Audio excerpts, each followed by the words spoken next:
జై బీసీ, జై జై బీసీ.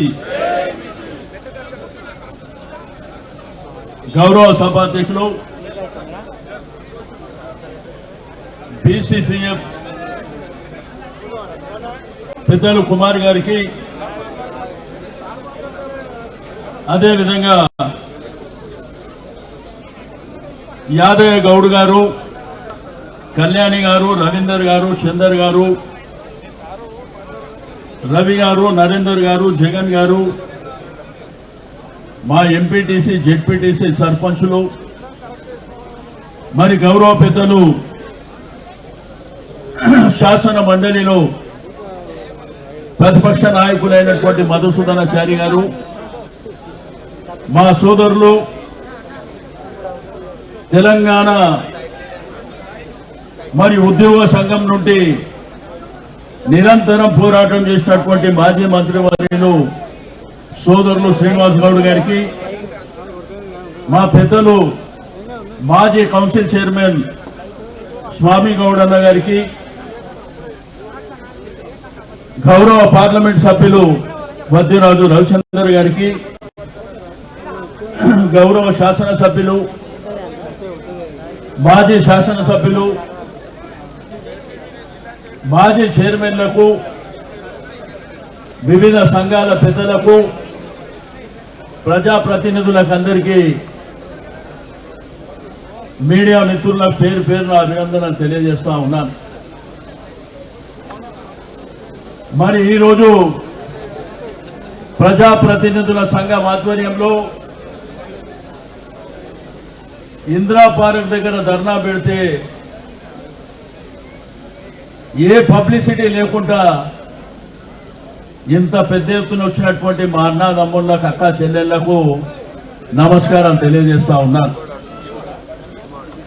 ఇకపోతే అసలు విషయం మాట్లాడే ముందు మీ అందరికీ రాష్ట్రంలో ఉన్నటువంటి మన సమాజానికి రిక్వెస్ట్ చేసేది ఒకటే,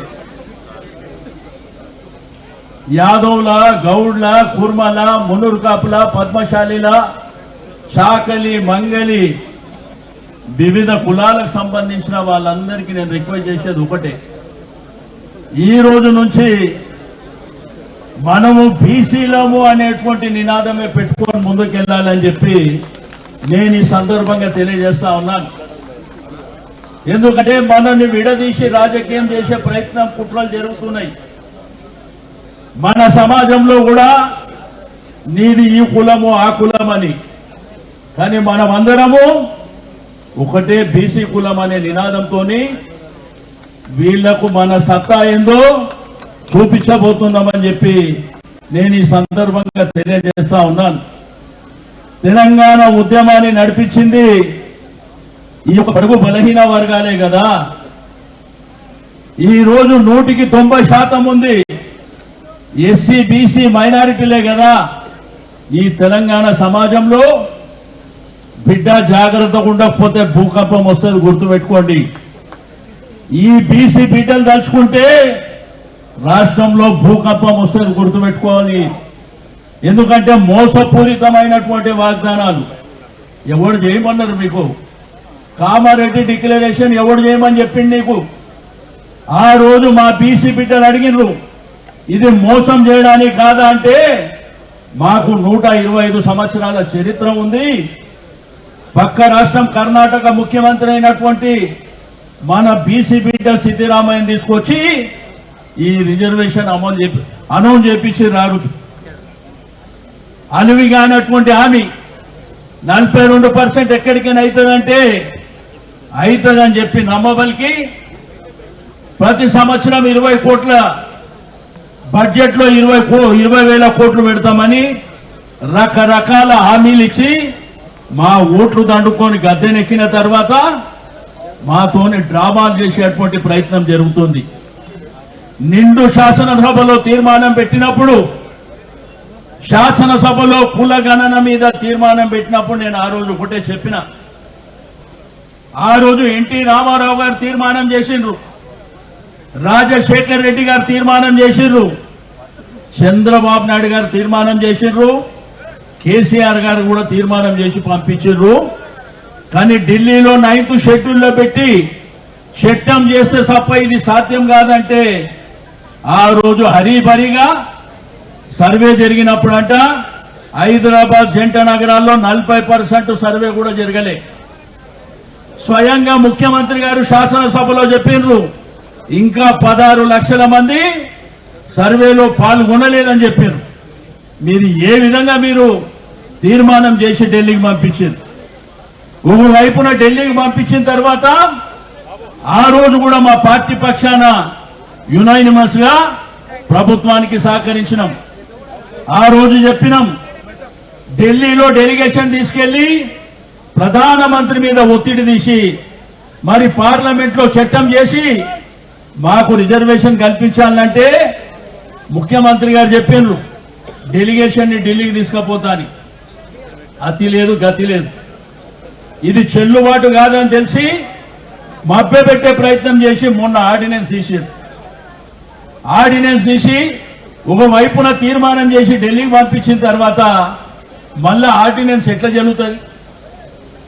ఇది గతంలో తమిళనాడులో మరి తీర్మానం చేసినా కోట్లు కొట్టేసినాయి, మహారాష్ట్రలో చేసినా కొట్టేసినాయి, బీహార్లో చేసినా ఒడిశాలో చేసినా ప్రతి రాష్ట్రంలో కూడా ఇది చెల్లుబాటు కాదు, దీనికి చట్టబద్ధత ఉండదు, దీనికి 9th షెడ్యూల్లో పెట్టి మరి పార్లమెంట్ లో చట్టం చేస్తే తప్ప మనకు రిజర్వేషన్ రాదు అని స్పష్టంగా కోర్టులు చెప్తున్నాయి.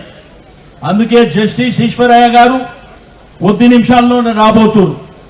మరి వారు సుప్రీంకోర్టులో ఒక అడ్వకేట్ గా మరి ఒక జస్టిస్ గా పనిచేసినటువంటి వ్యక్తి కాబట్టి వారు వచ్చిన తర్వాత అతను కూడా మన బీసీ బిడ్డ కాబట్టి మరి క్లియర్ గా కేటగారికల్ గా వారు చెప్పబోతుందని చెప్పి నేను ఈ సందర్భంగా తెలియజేస్తా ఉన్నాను.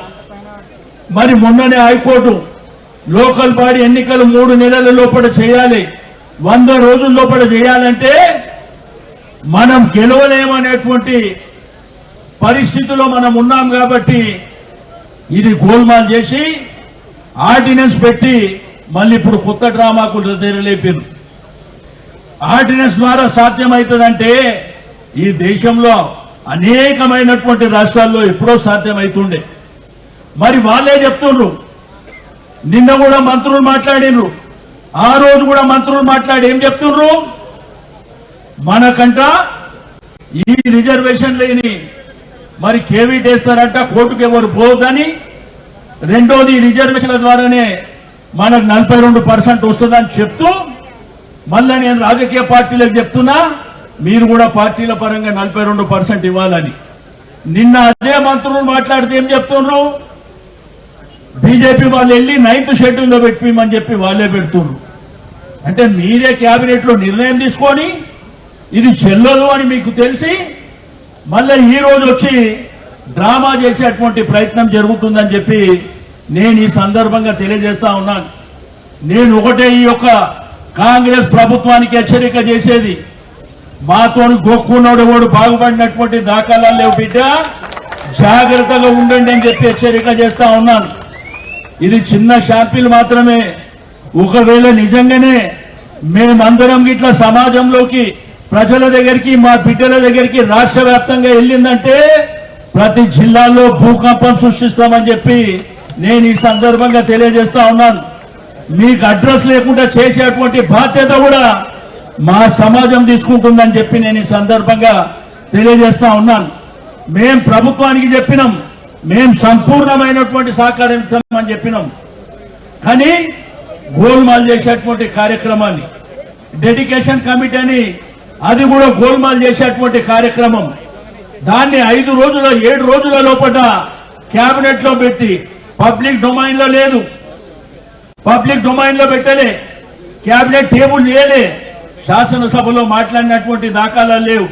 అన్ని హరిబరిగా చేసి దీని ఇది నిజమేదో అని చెప్పి ఇది బ్రహ్మ పదార్థం అని నమ్మించేటువంటి ప్రయత్నం జరిగినప్పుడు మన సంఘాలకు సంబంధించిన వాళ్ళు కూడా తెల్లారే ముఖ్యమంత్రి దగ్గరికి వెళ్లి వారికి సన్మానం చేసే కార్యక్రమం. అంటే నిజంగానే అయిపోయినట్టు.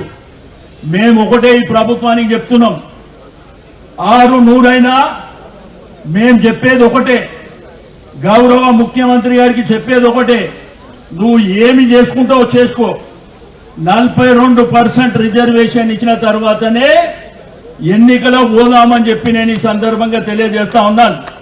మేమేం భిక్షగాళ్ళం కాదు, అడక తినేటోళ్ళం అంతకంటే కాదు అని చెప్పి ఈ ప్రభుత్వం గుర్తు పెట్టుకోవాలని చెప్పి నేను ఈ సందర్భంగా తెలియజేస్తా ఉన్నాను. మేము చెప్పేది, ఈ వేదిక మీద ఉన్నటువంటి మిత్రులు చెప్పేది తప్పైతే నేను ముఖ్యమంత్రి గారికి ఆ ప్రభుత్వాన్ని చెప్తున్నా, నువ్వు ఏ రూపంలో అయినా పర్వాలే, 42% రిజర్వేషన్ చట్టబద్ధత ద్వారా ఎన్నికలు జరిగితేనే మేము సిద్ధంగా ఉంటాము, మీకు సహకరిస్తాం. లేదంటే మేమెంతో మాకంత. రాహుల్ గాంధీ గారు చెప్తారు ఆ డైలాగ్, మీరెంతో ఎంత జనాభా ఉంటే వాళ్ళకి అంత హక్కు ఇవ్వాలని. ఎవరి హక్కు మా హక్కు గురించి ఇచ్చే అవసరం లేదు బిడ్డ, తలుచుకుంటే మేమే గుంజుకుంటాం అన్ని. ఆ సమయం కూడా ఆసన్నమైందని చెప్పి నేను ఈ సందర్భంగా తెలియజేస్తా ఉన్నాను. ఒకప్పుడు తెలంగాణ ఉద్యమాన్ని చూసిండ్రు, కానీ రాబోయేది బీసీల ఉద్యమం తెలంగాణ లోపల రాబోయేది. తస్మత్ జాగ్రత్త అని చెప్పి నేను ఈ సందర్భంగా తెలియజేస్తా ఉన్నాను. ఎందుకంటే అంత ఆశామాషిగా ఏం లేం మేము. ఒకప్పుడు ఏంటంటే మనము బాంఛన్ కాల్ ముక్త అనే విధంగా మనం గుళ్ళ గ్రామాలలో పనిచేసినాం. ఇప్పుడు ఎదురొట్టి నిలబడడానికి సిద్ధంగా ఉన్నామని చెప్పి నేను ఈ సందర్భంగా తెలియజేస్తా ఉన్నాను. మీరందరూ సిద్ధమా? జిల్లాలలో తిరుగుదామా? ప్రతి జిల్లాలో మన సమాజాన్ని లేద్దామా? లేపిందంటే మీ పీఠాలు కదిలిపోతాయి, అది గుర్తు పెట్టుకోవాలని చెప్పి. ఎందుకంటే మోసం అనేది కొన్నిసార్లు పనికొస్తుంది. ప్రతిసారి మోసం చేసేటువంటి ప్రయత్నం జరిగితే అది మన మెడకే చుట్టుకుంటుంది అనేటువంటి విషయాన్ని ప్రభుత్వాలు మర్చిపోవద్దని చెప్పి నేను ఈ సందర్భంగా తెలియజేస్తా ఉన్నాను. ఎందుకంటే సమాజం అవేరే ఉన్నది, మన బిడ్డలు చదువుకొని ఉన్నారు, మనోళ్ళు నీతిగా నిజాయితీగా గౌరవం కోసం బతికేటువంటి బిడ్డలు.